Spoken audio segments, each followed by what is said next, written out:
वनीता, सच में आज तो बहुत मज़ा आ गया। काश हम सबका दिन ऐसे ही अच्छा गुजरता तो क्या ही बात होती। हाँ पूजा, सच में बहुत मज़ा आ गया। मैं तो कहती हूँ कि ऐसे समझदार लोग दुनिया में हो तो कितना मज़ा आ जाए। आज पूजा बहुत हल्का महसूस कर रही थी, इसलिए एनजीओ से घर पर आते ही वह सोफे पर पसर कर बैठ गई और डायरेक्ट टीवी ही चालू कर मनपसंद गाना सुनने लगे। मनपसंद गाना जब खत्म हो गया तब वह बाथरूम में फ्रेश होने के लिए चली गई। बाथरूम से निकलकर वह अपने लिए एक कप कॉफ़ी बनाकर फिर टीवी के सामने बैठ गई। तभी अचानक डोरबेल बज उठा। कौन होगा इस समय? लेकिन जैसे ही पूजा ने दरवाज़ा खोला तो उसे पल भर को विश्वास ही नहीं हुआ कि यह औरत आखिर क्या कर रही है उसके द्वार पर। मन किया कि दरवाज़ा बंद करके अंदर चली जाए, लेकिन इंसानियत नाम की चीज़ उसके अंदर थी और वह बड़ों का आदर करना जानती थी। औपचारिकतावश पूजा ने पूछ लिया उस औरत से जो कि कभी उसकी माँ हुआ करती थी। जी हाँ, अपनी सास को उसने माँ का ही दर्जा दिया था, लेकिन वक्त आने पर यही माँ ने जतला दिया था कि वह कभी उसकी माँ नहीं हो सकती। उन दोनों के बीच एक ही रिश्ता हो सकता था और वह था सास और बहू का। क्या काम है आपका और किस लिए आई हैं आप यहाँ? बेटी, क्या हमें अंदर भी नहीं आने दोगी? आइए, कहते हुए पूजा की जिह्वा लड़खड़ा गई। पूजा यंत्र चलित सी दो पग पीछे हट गई। पूजा समझ नहीं पा रही थी कि अचानक इतने वर्षों बाद इनके आने का क्या प्रयोजन हो सकता है। फिर बेटी का संबोधन और वाणी की मिठास अपने आप में एक रहस्य उत्पन्न कर रहा था। अभी वह इस द्वंद्व से उबर भी नहीं पाई थी कि कमला ने उसे गले लगा लिया और रोते हुए बोली, बेटी मुझे माफ़ कर दे। पूजा उसके तानों, व्यंग्य और आदेश सुनने की अभ्यस्त तो थी, पर यह मधुर वाणी उसके गले ना उतर रही थी। क्या यूं अचानक किसी का इतना हृदय परिवर्तन भी हो सकता है? नहीं नहीं, हो ना हो, इसके पीछे कुछ रहस्य अवश्य है। पूजा के मन की दुविधा उसकी जिह्वा पर आए बिना न रह सकी। उसने तनिक शुष्क स्वर में कहा, पर आपकी दृष्टि में तो मैं पापी हूँ, फिर आज अचानक? वाक्य अधूरा छोड़कर वह उन्हें प्रश्नवाचक दृष्टि से देखते हुए इस परिवर्तन को समझने का प्रयास करने लगी। पर आश्चर्य उसके उपेक्षापूर्ण व्यवहार से अविचलित कमला ने बात को आगे बढ़ाते हुए कहा, बेटी हमें अपने कर्मों का दंड मिल चुका है। कमल अपनी अंतिम सांसें गिन रहा है। पूजा ने दीर्घ निश्वास छोड़ी। रहस्य का पटाक्षेप हो चुका था। अब देखना यह था कि नाटक क्या मोड़ लेता है। वह तुमसे मिलना चाहता है बेटी, हम तुम्हें लेने आए हैं, कमला ने याचक स्वर में कहा। उसे चुप देखकर कमला ने पुनः व्याकुल स्वर में कहा, बेटी तेरे बिना तेरा पूरा घर सूना पड़ा है। मेरा घर? पूजा का मन अनायास ही अतीत की गलियों में चला गया। अतीत पूजा के समक्ष साकार हो उठा। बेटी आज से यही तेरा घर है, इसके सुख और दुख सब तेरे हैं। यही कुछ तो कहा था सास कमला ने जब प्रथम बार उसने ससुराल की देहरी लांघी थी। और पूजा ने मन ही मन इस घर के सुख दुख को अपना बनाने का प्रण करते समय कब सोचा था कि सुख तो विशिष्ट अतिथि के समान मात्र अपने अस्तित्व की अनुभूति कराकर कहीं और की राह पकड़ेगा और इस घर के दुखों को अपनाते अपनाते ही उसका जीवन अंधकार की ऐसी भूल भुलैया में अटक जाएगा जहाँ से बाहर जाने का कोई मार्ग भी शेष ना हो। माता पिता विहीन पूजा को कमल से विवाह करके कमल ही नहीं, मम्मी पापा और छाया के रूप में संपूर्ण परिवार मिल गया था।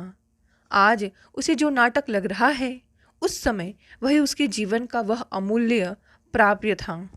शादी के पहले ही दिन नाश्ते की मेज पर 4 प्लेटें देखकर पापा जी ने उसे पुकारा था, पूजा। वह डर गई। आज प्रथम दिवस ही कुछ गलती हो गई क्या? सिर पर पल्ला रखकर सहमी सी आवाज में उसने कहा, जी पापा जी। यह 4 प्लेटें क्यों लगी हैं? क्या तुम्हारा व्रत है? क्योंकि तुम्हारी मम्मी और छाया तो व्रत रखती रही। पूजा की सांस में सांस आई। उसने संकोच से कहा, मैं बाद में खा लूँगी। तब पापा ने स्नेह से कहा था, देखो, तुम आज से इस घर की बेटी हो। मेरे लिए तुम में और छाया में कोई अंतर नहीं है। और इस गर्मी में सिर पर पल्ला क्यों ढके हो? तुम्हें हम सम्मान करने से नहीं रोक रहे, पर सम्मान तो व्यक्ति के आचरण में होना चाहिए। पूजा की दृष्टि में पापा जी का कद कई गुना ऊंचा हो गया था। मम्मी पापा की अचानक एक्सीडेंट में मौत के पश्चात जब से भैया भाभी के घर में आकर रहना पड़ा था, वह स्वयं को सदा ही एक अनचाहा बोझ अनुभव करती थी। पर इस घर में आकर मानो बरसों से असंतुष्ट उसका मन आत्मीयता की शीतल फुहार से सिंचित हो गया था।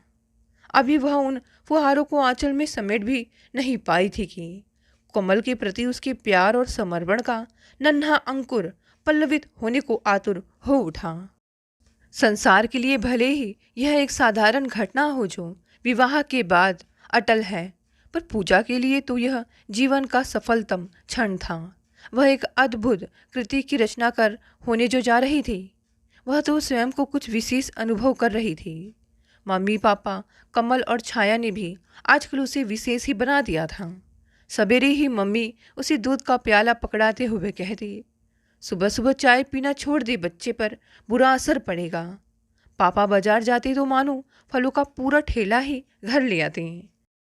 ननंद छाया ने उसके कमरे में एक गोल मटोल बच्चे का चित्र लगा दिया था।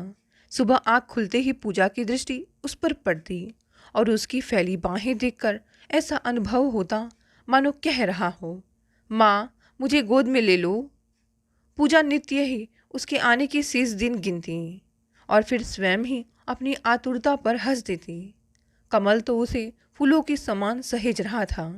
घर में उस नन्हे मेहमान के स्वागत और पूजा का ध्यान रखने की मानो होड़ सी लग गई थी। उसके मन में अनायास ही इतना अयाचित सुख पाकर संशय होता, क्या इतना सुख, क्या उसका आंचल उसे सहेज पाएगा? पर जिसे वह मन का संशय समझ रही थी, वह संभवत आगत की पूर्व आहट थी। जब वे डॉक्टर को दिखाने पहुंची तो उन्होंने ढेर सारे निर्देशों, दवाओं और न जाने कौन कौन से परीक्षणों की लंबी सूची थमा दी।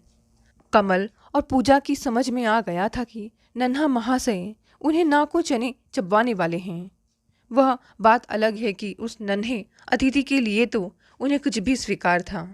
जब वे रिपोर्ट लेने गए तो डॉक्टर की गंभीर मुख मुद्रा देखकर पूजा का मन अनहोनी की आशंका से कांप उठा। उसकी आशंका व्यर्थ ना थी। डॉक्टर ने जो कहा उसे सुनकर उसके पैरे तली धरती ही खिसक गई और संपूर्ण ब्रह्मांड घूमता प्रतीत होने लगा। आगे डॉक्टर ने क्या कहा उसे कुछ नहीं पता। उसके कानों में तो बस एक ही वाक्य घूम रहा था, तुम्हारे रक्त की रिपोर्ट HIV पॉजिटिव आई है। चेतना शून्य पूजा के सपने आकार लेने से पूर्व ही किर्च किर्च होकर उसे चुभने लगे थे, जिसकी असहाय पीड़ा से वह वाणी शून्य हो गई थी। उसे एड्स होने का अर्थ था कि नन्हा आंगतुक भी इस भयावह रोग से ग्रसित होगा।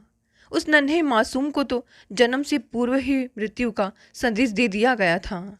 जहाँ एक और भयावह मृत्यु की साय ने उसके जीवन को अंधकारमय कर दिया था, वहीं उसकी आने वाली संतान में इस रोग की संभावना ने जीवन में प्रकाश के सभी द्वार बंद कर दिए थे।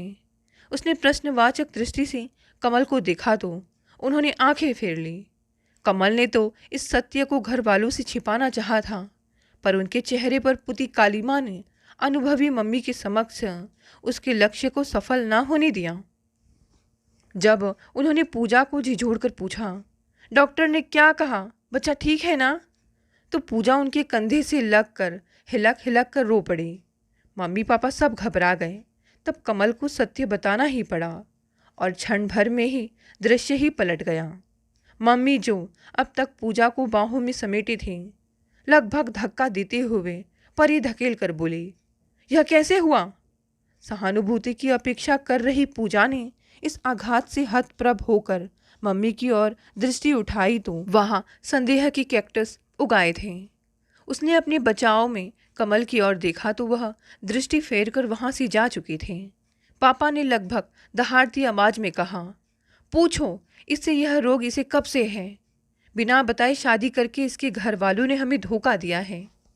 इस निराधार आरोप से पूजा ने तड़प कर कहा, पापा, आप गलत समझ रहे हैं। मुझे यह रोग पहले नहीं था और कब हुआ यह भी नहीं पता। फिर सिर झुकाकर बोली, मैंने तो आपकी बेटे को ही अपना पति माना है। चुप कर। अपने दुष्कर्म मेरी बेटे के सिर पर मरते हुए तुझे लज्जा नहीं आती? बच्चा भी ना जाने किसका है। अरे, जिसने यह रोक दिया उसी का होगा। अब समझ में आ गया कि अपना कलंक छिपाने के लिए ही हमारी इतनी सेवा करी जा रही थी, वरना आजकल की लड़कियां तो, अरे, इस कलमुही के चक्कर में तो हमारा बेटा बर्बाद हो गया। आज भी पूजा को भली भांति स्मरण है कि उस दिन स्वयं को सच्चरित्र सिद्ध करने के लिए उसने कैसे कैसे विश्वास दिलाना चाहा था, पर आरोपों की झड़ी में उसका चरित्र लहूलुहान होता जा रहा था और वह असहाय तड़पती रही। कमल ऑफिस के कार्य के संबंध में हमेशा लंबी टूर पर जाता था। एक दो बार हवा में उड़ती कुछ कहानियां कमल के भटकते पैरों को लेकर पूजा के कानों तक भी पहुंची थी। संदेह के सर्प ने भी सिर भी उठाया था, पर कमल ने एक कुशल सपेरे की भांति अपने अथाह स्नेह की बीन बजाकर सर्प को वश में कर लिया था। अपने नवविवाहित संसार में खोई अपने पति के प्यार से पूर्णतः संतुष्ट पूजा को ऐसा कोई कारण ना दिखा कि वह कमल पर अविश्वास करती। तब वह उसकी मात्र पत्नी से ना बुझने वाली प्यास को कहाँ समझ पाई थी। वह तो आज भी उस कहानियों को अफवाह ही मानती है। यदि वह आज इस विभत्स साक्ष्य के रूप में सामने ना आई होती, एक कमल ही था जो उसे इन कलंक की छींटों को धो सकता था, पर वह तो संपूर्ण घटना चक्र में मूक श्रोता बन गया था। एक पल में उसके नितांत अपनों और उसके मध्य एक पार ना की जा सकने वाली रेखा खींच गई थी और वह असहाय सी छिटक कर रेखा के उस पार गिरी थी। उसने रेखा के उस पार खड़े कभी अपना होने का भ्रम देने वाले एक एक सदस्य को कातर भाव से देखा, पर उन्हें तो पूजा व अक्षम्य अपराधी लग रही थी, जिसने उनके वंश के एकमात्र वाहक कमल को भी अपनी काली छाया से डस लिया था। अब पूजा या उसकी होने वाली संतान में उनकी क्या रुचि हो सकती थी, बल्कि अब तो उन्हें यह चिंता थी कि कहीं यह बात प्रचारित हो गई तो उनकी बेटी छाया का विवाह भी दुभर हो जाएगा। अंततः तीनों के फैसले से यही प्रस्ताव पारित हुआ कि इस मुसीबत से जितनी शीघ्र संभव हो छुटकारा पाना ही श्रेयस्कर है। पूजा ने उनके पांव पकड़ लिए थे। वह जीवन के शेष दिन एक छत पाने की आकांक्षा में कोई भी मूल्य देने को तैयार थी। तब कल तक उसके लिए दिन रात विह्वल रहने वाली मम्मी उसकी बाह पकड़कर लगभग घसीटते हुए उसे बाहर ले गई थी। उसने कमल को गुहार लगाई, पर कहीं कमल पत्नी की करुण वाणी से पसीज ना जाए, इस भय से उन्होंने अपने दोनों हाथों से उसे रुई की समान ढूंढ कर उसका मुंह बंद कर दिया था। आज भी उस प्रहार के चिन्ह तन से अधिक उसके मन पर अंकित हैं। कलंक का इतना बड़ा बोझ लेकर वह किस मुंह से कहाँ जाती। उसका स्वाभिमान इस स्थिति में भैया भाभी पर बोझ बनने से उसे रोक रहा था। उसने तो संभवतः मौत को गले लगा ही लिया होता यदि वह नन्हा विवान उसकी कोख में पल ना रहा होता। उसे देखने की अदम्य लालसा ही उसके लिए जीवन का कारण बनी। जहाँ चाह हो राह मिल ही जाती है। पूजा के समक्ष अपनी सखी वनिता का चेहरा घूम गया था। समाज कल्याण में कार्यरत वनिता ने एक बार अचानक मिल जाने पर इधर उधर की बातों के मध्य जब उसे बताया था कि वह नारी निकेतन के अध्यक्ष है और उसके निकेतन में 27 असहाय स्त्रियां रहती हैं, तो पूजा उसके इस निस्वार्थ कार्य से प्रभावित हुए बिना ना रही। उसने कहा था, कभी घर गृहस्थी से फुर्सत मिली तो मैं भी तेरे इस पुण्य हवन में समिधा डालना चाहूँगी। उस समय पूजा कल्पना भी नहीं कर सकती थी कि एक दिन उसे सहायता करने नहीं वरन लेने वहाँ जाना पड़ेगा। आज वह उन लोगों से मुक्त हो गई जो कभी उसके जीवन का हिस्सा बनकर उसे बहुत दुख दिए थे। सिर्फ और सिर्फ इसका श्रेय वनिता को ही जाता है। आज विवान ही उसके जीवन का ध्येय है। अपने अल्पकालिक जीवन का पल पल वर सार्थक करना चाहती है और नन्हे विवान को दुनिया के हर संकट से दूर क्षण क्षण ममता के आंचल की छांव देना चाहती है। उसके जीवन का एक ही ध्येय है कि विवान को जीवन में कभी कहीं एक सूल भी ना चुभने पाए। बेटी, तुम चलोगी ना? माँ जी के इस कातर स्वर ने पूजा की आबाद विचारधारा को अवरुद्ध कर दिया। उसने व्यंग से कहा, तो अब आप मुझे बीमार कमल की सेवा करने के लिए ले चलना चाहती हैं? नहीं नहीं, ऐसा ना कहो। सच तो यह है कि कमल ने अपनी गलती स्वीकार कर ली है। वह पश्चाताप की अग्नि में जल रहा है। बस यह समझो कि तुमसे क्षमा मांगना और अपने बेटे का मुंह देखने के लिए ही उसकी सांसें चल रही हैं। पूजा तो जानती थी कि भूल कमल से हुई है, जिसके परिणाम स्वरूप उसे और उसके बेटे को मृत्युदंड मिला है। उसके मन के द्वंद्व को देखकर माँ जी ने याचक स्वर में कहा, बेटी, अब तो वह जा रहा है। मरने वाले से क्या रूठना, वह तो अपने किए की सजा पा ही रहा है। मन में कहीं विवान को कम से कम एक बार उसके पापा से मिलवाने की चाह भी पल रही थी। वह कमल से मिलने को तैयार हो गई। कमल ने नन्हे विवान को देखा तो उसकी आंखें बरस पड़ी। उसकी भूल ने उसकी निर्दोष पत्नी और मासूम बेटे का जीवन दुभर कर दिया था। उसने पूजा के समक्ष क्षमा मांगने हेतु हाथ जोड़ दिए। पूजा, मैं तुम्हारा अपराधी हूँ। अब तो मैं जा रहा हूँ, पर जाने से पहले मुझे माफ़ कर दो। इस घड़ी में भी पूजा के होठों पर व्यंग तीर आया था। कमल द्वारा दिए धोखे के आघात से उसका पत्नीत्व तो लहूलुहान था ही, साथ ही स्वयं उसे और उससे भी अधिक उसके नन्हे मासूम को कमल द्वारा मिले इस रोग ने उसके स्नेह के तरुवर को पूर्णतः सोख लिया था। वह चाह कर भी अपनी वाणी की कटुता को छिपा ना पाई। तुम अकेले कहाँ जा रहे हो? तुम्हारी पत्नी और बेटा होने का दंड तो हमें भुगतना ही है। तुम्हारे पीछे हमें भी तो आना ही है। फिर रुक कर बोली, फिर भी चलो, कम से कम तुमने माना कि भूल तुम्हारी थी। बस अब तो यही संतोष है कि मैं इस संसार से चरित्रहीनता का कलंक लेकर नहीं जाऊंगी। पूजा बिलक कर रो पड़ी। पता नहीं यह पीड़ा कभी उसके संपूर्ण अस्तित्व में बसने वाले कमल से बिछुड़ने की थी या अपने और अपने बेटे के आने वाले कल की। उसने बस यही कहा, जाओ, तुम्हें माफ़ किया, लेकिन ईश्वर तुम्हें कभी माफ़ नहीं करेगा। दोस्तों, ये कहानी यही समाप्त हो गई। साथ देखते हैं आज की दूसरी कहानी। बस राघव, अब हम तुम्हारी एक नहीं सुनेंगे। ये तुम क्या ही जिद लेकर बैठ गए हो? अपनी उम्र देख रहे हो? तुम्हारी उम्र के सारे लड़के ब्याह दिए गए हैं और कुछ कुछ पिता भी बन चुके हैं, और तुम हो कि एक ही चीज़ लेकर बैठे हो। अरे, तुम्हारी उम्र निकलती जा रही है। क्या सारी उम्र एक ही के बारे में सोचोगी? अरे जरा सोचो अपने घर वालों के बारे में, माता पिता के बारे में। यहाँ उन्हें कितनी टेंशन होती है कि बेटा तो हाथ से ही निकल गया है। देखिए भाभी, आप इसमें मत पड़िए तो ही बेहतर रहेगा। राघव की बात सुनकर रेखा चिढ़ गई। अच्छा, तो तुम बड़ों का आदर करना भी भूल गए हो। राघव अपनी भाभी रेखा और उनकी सहेली संगीता की सारी दलीलों को नज़रअंदाज करते हुए शादी न करने की जिद पर कायम रहा। तनीषा से जुड़ी यादों के कारण अब किसी लड़की की तरफ देखने का मेरा मन नहीं करता।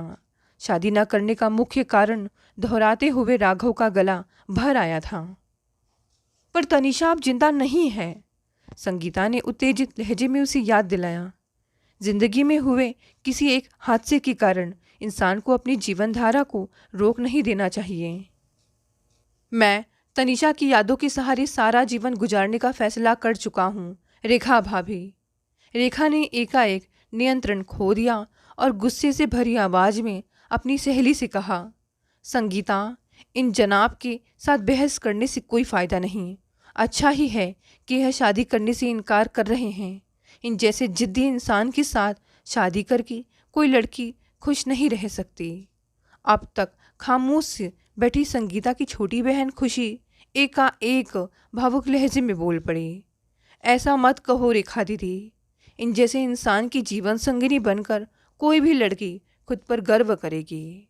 संगीता और रेखा को उसका शर्माते लजाते अंदाज में अपनी बात कहने का यह ढंग हैरान कर गया।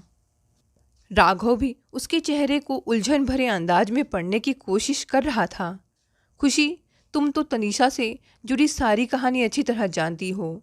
अगर तुम्हारे लिए इसका रिश्ता आए तो क्या तुम हाँ कह दोगी? कुछ ही देर की खामोशी के बाद रेखा ने मजाकिया लहजे में खुशी से यह सवाल पूछ ही लिया। मैं तो फौरन हाँ कह दूंगी। खुशी ने भावुक लहजे में ऐसा जवाब दिया तो तीनों को यह बात एकदम समझ में आ गई कि वह राघव को मन ही मन प्यार करने लगी है। रेखा ने इस बार संजीदा होकर अगला सवाल पूछा, यह तो बता कि तूने ऐसा क्या खास गुण देख लिया राघव में जो इसे अपना दिल दे बैठे। खुशी भावुक लहजे में बोली, कुछ दिन पहले जब दीदी के बेटे की तबीयत खराब हुई तो उनसे उसकी पीड़ा नहीं देखी गई। सबके रोकने के बावजूद यही उसे फौरन हॉस्पिटल ले गए थे। भाभी, आप या दीदी वक्त बेवक्त इन्हें कुछ भी काम बताओ ये उसे करने में बिल्कुल ना नुकुर नहीं करते। गुस्सा तो जैसे इनके स्वभाव में ही है नहीं, सबसे हंसकर मिलते हैं। मैंने इन्हें गरीबों लोगों से हमेशा प्यार और इज्जत के साथ पेश आते देखा है। इनकी तो जितनी तारीफ की जाए कम है। राघव ने माथे पर बल डालकर कहा, ऐसी बातें सोचने का कोई फायदा नहीं, क्योंकि मुझे तो कभी शादी ही नहीं करनी है। इस मामले में मेरा अपने दिल पर कोई नियंत्रण नहीं रहा है। खुशी ने शर्माते हुए जवाब दिया, तुम पागल हो क्या? क्यों उन सबकी हंसी का पात्र बन रही हो? आप जैसा अच्छा और नेकदिल जीवन साथी मुझे ढूंढने पर भी नहीं मिलेगा। वह अपनी ही धुन में बोली, मानो उसने राघव की बात सुनी ही ना हो। राघव को बिल्कुल नहीं सूझा कि वह खुशी से आगे क्या कहे। उसे यूं बेबस देख संगीता और रेखा खुलकर मुस्कुराए जा रही थी। संगीता, मुझे तो तेरी छोटी बहन को अपनी देवरानी बनाने में कोई ऐतराज नहीं। भाभी प्लीज़, हम अभी आएं। ऐसा कहकर राघव ने खुशी का हाथ पकड़ा और उसे उनके बीच से उठाकर बाहर लॉन में ले आया। तुम सबके सामने ऐसी पागलपन वाली बातें करके अपना और मेरा मजाक मत उड़वाओ। राघव नाराज नजर आ रहा था। आप इस दुनिया को छोड़कर जा चुकी तनीषा के अलावा किसी और लड़की से प्रेम नहीं करती हो ना? खुशी एकदम संजीदा हो गई। नहीं, तो मुझसे शादी कर लो। तुम मेरी मजबूरी समझो प्लीज़। मैं तनीषा को प्यार करता था, करता हूँ और करता रहूँगा। मुझे बिल्कुल आपके जैसा ही जीवन साथी चाहिए। अपनी मृत प्रेमिका के प्रति आप अगर इतने वफादार हो तो यकीनन मेरे प्यार के प्रति भी पूरी तरह से ईमानदार और वफादार रहोगे। मैं तनीषा से कभी बेवफाई नहीं करूँगा। नाराज़गी भरे अंदाज में उठकर राघव अपने घर की तरफ चल पड़ा। और मेरा दिल कह रहा है कि हमारी शादी जरूर होकर रहेगी। खुशी की इस घोषणा का कोई जवाब देने के लिए राघव रुका ही नहीं था। राघव का दिल जीतने की कोशिश खुशी ने उसी दिन से बड़े उत्साह के साथ शुरू कर दी। पड़ोस में घर होने के कारण वह सुबह शाम खूब सज धज कर राघव से मिलने पहुंच जाते। मैं कैसी लग रही हूँ? राघव के सामने आते ही वह उससे यह सवाल तब तक पूछती रहती जब तक वह उसकी तारीफ नहीं कर देता। अपने फ़ोन के कैमरे से वह राघव के हर किसी के साथ खूब फोटो खींचती। उसका हर काम भाग भाग कर खुद करती। उसके साथ ज़्यादा से ज़्यादा समय बिताने के लिए वह अक्सर रात का खाना उसी के घर पर खाने लगी थी। वह अक्सर गाने मस्त अंदाज में गाती हुई दोनों घर में घूमती नजर आती तो राघव के अलावा सब खूब दिल खोल कर हंसते। परेशान राघव हर किसी से फरियाद करता, कोई इस पगली को समझाओ, यह अपनी भावनाओं पर काबू रखे, नहीं तो बाद में इसे दुख होगा। उसे समझाना हमारी बस की बात नहीं है, वह तो तुम्हारे प्यार में पागल हो चुकी है। राघव हर किसी से कुछ ऐसा ही जवाब पाकर राघव की खीज निरंतर बढ़ती जा रही थी। आने वाले कुछ दिनों में खुशी ने अपने उत्साहपूर्ण व्यवहार से राघव के घर वालों का दिल भी जीत लिया। उन सबके मन में यह उम्मीद बंध गई कि कभी शादी न करने के राघव के फैसले को शायद खुशी बदलने में कामयाब हो जाएगी। खुशी की मां अर्चना ने अरुण नाम के एक व्यापारी के साथ खुशी का रिश्ता पक्का करने का मन बना रखा था। जब खुशी के राघव को दिल देने की खबर उनके कानों तक पहुंची तो वे अपने पति राकेश के साथ अगले ही दिन यहाँ आ गई। खुशी को सामने बैठाकर उन्होंने सख्त लहजे में उसे समझाना शुरू कर दिया। शादी के बाद किसी भी लड़की की खुशियाँ सुनिश्चित करने में पैसा बहुत महत्वपूर्ण भूमिका निभाता है। तुझे तो इस बात से खुश होना चाहिए कि इतने अमीर घर की बहू बनने का मौका तुझे मिल रहा है। पर मैं राघव को पसंद करती हूँ माँ, उसे दिल की गहराइयों से प्यार करती हूँ। खुशी ने रुआसी स्वर में अपने दिल की बात बता दी। पैसा सब कुछ नहीं होता अर्चना, हमें इसकी पसंद नापसंद का भी ख्याल रखना चाहिए। राकेश ने अपनी बेटी का पक्ष लिया। तुम तो अपना मुंह बंद ही रखो जी। अर्चना एकदम गुस्से से फट पड़ी। तुम्हारे साथ पिछले 35 साल से मैं अपने मन को मारकर कैसे जी रही हूँ यह मैं ही जानती हूँ। कभी ना मन चाहा पहना, ना कहीं घूमी फिरी। बजट बनाकर जीते हुए मेरी सारी जिंदगी बेकार ही हो गई। राकेश जी ने आगे कुछ ना बोलने में ही अपनी भलाई समझी। अर्चना ने उनसे ध्यान हटाया और अपनी बेटी को गुस्से से घूरते हुए कहने लगी, अपने इस प्यार और पसंद के पागलपन को गोली मार और मुझे बता कि अरुण के मुकाबले क्या है इस राघव के पास। 2 कमरों का फ्लैट जिसमें वह भैया भाभी के साथ रहता है और खटारा सी पुरानी कार। अरे राघव जितना साल भर में कमाता है उतनी तो अरुण की फैक्ट्री 1 महीने में उसे कमा कर देती है। तो जिंदगी भर ऐश करेगी उसके साथ। खुशी चिढ़कर बोली, माँ, मेरी नज़रों में अरुण एक अहंकारी और रूखा इंसान है जो अपनी तारीफ खुद करके सबको बहुत बोर करता रहता है। उस काबिल लड़की में ज़बरदस्ती बेकार के नुक्स मत निकाल। देख, उन्हें सुंदर लड़की चाहिए, ऊपर से तेरी मौसी यह रिश्ते कराने के लिए खूब भाग दौड़ कर रही है। तुझ में थोड़ी सी भी अक्ल है तो फौरन अरुण से शादी करने को हाँ कह दे। शादी के मामले में किसी ने मेरे साथ जबरदस्ती की तो मैं घर छोड़ दूंगी। ऐसी चेतावनी देकर खुशी उनके सामने से हट गई। कुछ देर बाद अपनी बेटी को कोसने के बाद अर्चना ने खुशी पर दबाव बढ़ाने के लिए अरुण को फौरन अगले दिन आने का हुक्म फ़ोन करके सुना दिया।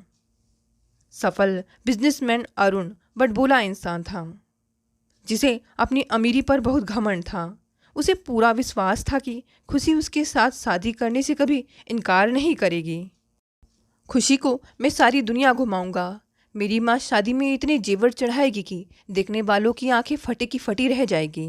हनीमून मनाने के लिए मैंने यूरोप जाने का मन बना रखा है। हर वक्त ऐसी डिंगे मारकर उसने अर्चना के अलावा सबको परेशान कर रखा था।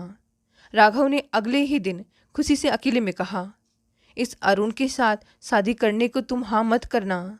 वह बोर इंसान तुम्हें अपने ढंग से कभी जीने नहीं देगा। मैं तो आपकी हमसफ़र बनना चाहती हूँ, पर आप हो कि हाँ, वह बात मत शुरू करो प्लीज़।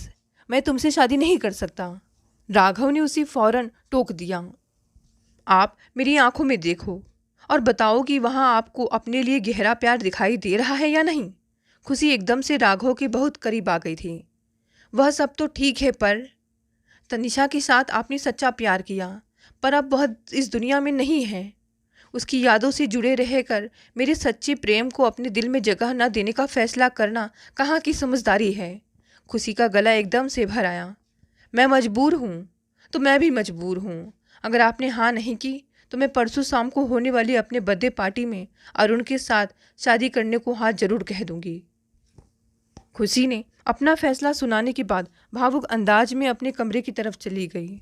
उस शाम को अरुण के वापस लौटने से पहले खुशी ने सबके सामने उससे कहा, मैं शादी को लेकर अपनी पक्की हाँ या ना आपको 2 दिन के अंदर ज़रूर बता दूंगी। खुशी की इस घोषणा के बाद सभी राघव की तरफ आशा भरी नज़रों से देखने लगे। उसके गुस्से से डरकर कोई कुछ कह तो नहीं रहा था, पर उन सबकी खामोशी भी राघव के ऊपर खुशी से शादी के लिए हाँ करने को जबरदस्त दबाव बना रही थी। खुशी की आशा के विपरीत राघव ने शादी को लेकर कोई बात नहीं की। वह तो अपने घर से सुबह से देर रात तक के लिए 2 दिन ऐसा गायब रहा कि उन दोनों की अगली मुलाकात उसकी बर्थडे पार्टी में ही हुई। पार्टी में शामिल होने के लिए जैसे ही राघव ने ड्राइंग रूम में कदम रखा तो उससे बेहद खफा नजर आ रही खुशी ने ऊंची आवाज़ में सबको संबोधित किया, अपने माता पिता की खुशी की खातिर मैंने अरुण से शादी करने का फैसला। तभी राघव ने ऊंची आवाज़ में टोककर उसे अपना वाक्य पूरा नहीं करने दिया। खुशी, तुम उस घमंडी इंसान के साथ कभी खुश नहीं रह सकोगी, तो आप क्यों परेशान हो रहे हैं? गुस्सा करना भूलकर खुशी एकदम से रुआसी हो उठी। रेखा ने भी चुपते लहजे में अपने देवर को डांटा, यह बिल्कुल ठीक कह रही है। तुम्हारे प्रेम में पागल इस प्यारी सी, इस सुंदर सी लड़की के सुख दुख की कोई तुम्हें चिंता करने की ज़रूरत नहीं है। तुम तो जिंदगी भर अपनी तनीषा को नाराज ना करने की फिक्र ही करते रहना। बस अब बस भी करो भाभी। आप सब लोगों के ताने सुन सुनकर मैं इतना तंग आ गया हूं कि मुझे खुशी से शादी करना मंजूर है। राघव की इस घोषणा को सुनकर खुशी के अलावा वहां उपस्थित हर इंसान तालियां बजा उठा। सबकी नज़रों का केंद्र बन गई खुशी ने उदास लहजे में अपनी मन की बात कही। शादी के मामले में मुझे इनकी दया या एहसान नहीं चाहिए। ऐसी शादी करने का क्या फ़ायदा कि इनके सामने मैं रहूं पर ये तनीषा के विचारों में खोए रहे। पहले तुम ही शादी करने को मेरे पीछे हाथ धोकर पड़ी हुई थी, तो अब क्यों इनकार कर रही हो? राघव ने उसके पास आकर मुस्कुराते हुए पूछा। मुझे लगता है कि मेरे साथ शादी करने का फैसला आपने खुश होकर नहीं किया है। मेरे मन में क्या है अब यह भी तुम बताओगी? मुझे ही क्या, यह तो सबको पता है कि आपके दिलो दिमाग पर तनीषा का कब्जा है। तो तुम्हारे साथ साथ और सब भी कान खोलकर सुन लो कि तनीषा ने ही मुझे तुमसे शादी करने की इजाज़त दी है। राघव ने अपना पर्स खोलकर सबको दिखाया। पर्स में अब तक तनीषा का फोटो सभी ने लगा देखा था, पर इस वक्त वहाँ खुशी की तस्वीर लगी नजर आई। एकाएक बेहद भावुक होकर राघव खुशी से बोला, तनीषा ने ही सपने में कल रात मुझे देर तक समझाया कि अब से तुम मेरे सुख दुख का ख्याल रखोगी। कल रात के बाद से मैं आंखें बंद करता हूँ तो उसकी जगह अब मुझे तुम नजर आती हो। मुझसे शादी ना करके क्या तुम तनीषा को कष्ट पहुँचाना चाहोगी? मैं भला ऐसा गलत काम क्यों करूँगी? हमारी शादी जरूर होगी। खुशी किसी छोटे बच्चे की तरह खुशी से तालियां बजाती उछली और फिर शर्माते हुए कमरे में भाग गई। दोस्तों, कहानी यही समाप्त हो गई। कहानी पसंद आई तो इसे लाइक शेयर कमेंट करें। नहीं है तो चैनल को भी सब्सक्राइब कर लें। धन्यवाद दोस्तों, मिलते हैं अगली नई कहानी से।